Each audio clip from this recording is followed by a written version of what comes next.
Hello and welcome. In this video, we will learn about events. So what are events? In short, events are just some piece of code that you can put inside your functions and that will record something on the blockchain.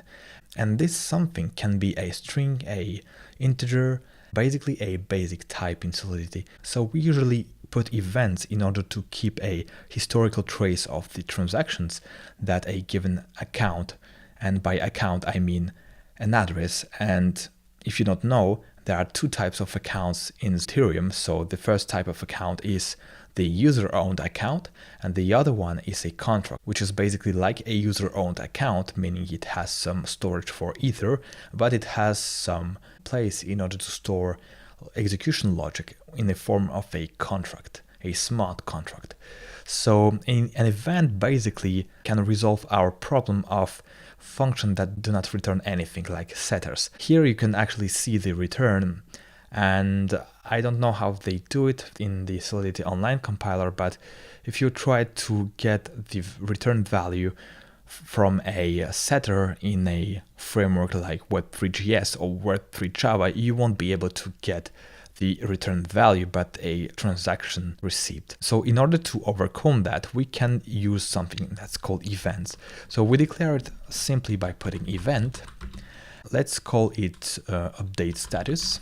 And the update status event will take some arguments. So let's put a string and a integer in case we want to return a value. Let's put a string message, and no, actually not message, because message is a reserved keyword, message, and integer, just put amount. So yeah, we have an event. Events work only in the setters. So if you try to put an event in a getter, you won't be able to see it in a decentralized application, simply because your getter will erase the block after it was executed. So let's put it in a setter. So we have a deposit funds. So let's log the amount of money that a user has deposited. So it's easy to do. We'll just call the events, and the way to call the event is simply type its name, update status, and its string, and let's name it user has deposited some money. And you can actually get the amount of money that has been sent to a payable function.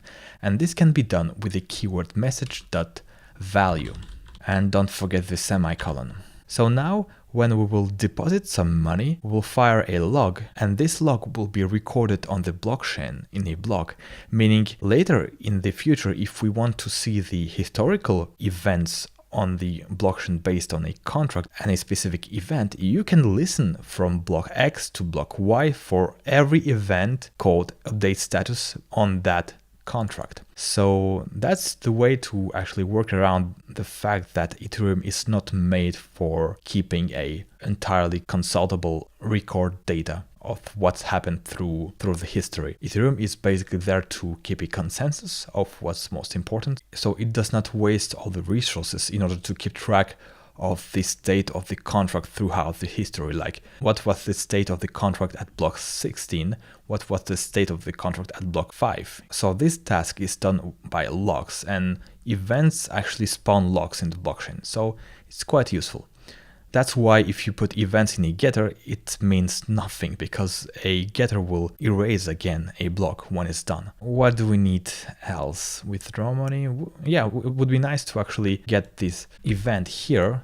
And you see that we have an error, message value used in a non-payable function. And this is right, because we don't send any money to the function, so there's no way to use message value. It will be 0. So let's keep it 0. Get funds, we don't need any events. So cool, now let's try it. Create the contract and let's deposit some funds. So let's deposit 100 ways. Here you have an event, update status, user transferred some money, 100. So if we transfer 300, deposit money, update status, user transferred some money, 300. So this is cool. And this can actually be fetched throughout the history of the blockchain. So at any point in the future, if you want to come back and see what was the history of calls of setters, because the setters are actually the function that change your state of the contract. So what was the history event of the setters and who called what, and it's really up to you to design your own events. So this event only accepts a string and an amount. Let's say if we have several users that are able to deposit the funds, we won't be able to get the address of the user who deposited the funds with that event. We have basically two solutions for that. We can either add a new fields address user, but we will need to change the calls every time. And the other solution is actually create a new event. So it's really up to you to decide what is the best. So let's create an event and user status, something like that, and it will be a string for the message. I usually always put a string because it's useful to know what happened. If you just have a bunch of events and just with a bunch of numbers, it's a bit difficult to see what happened. So message address user, let's get rid of the 0x0 and let's create another event here, because I said that those functions are permissive, but we can accept any deposit we want. So practically this means that any user can connect to our contract and can just send some Ether to this account. So let's just know how much Ether the user actually transferred. In order to do that, let's put the amount here as well. And let's just leave the update status for messages, and we don't need that. Holy frack, my Alexa really freaked me out. So we have that.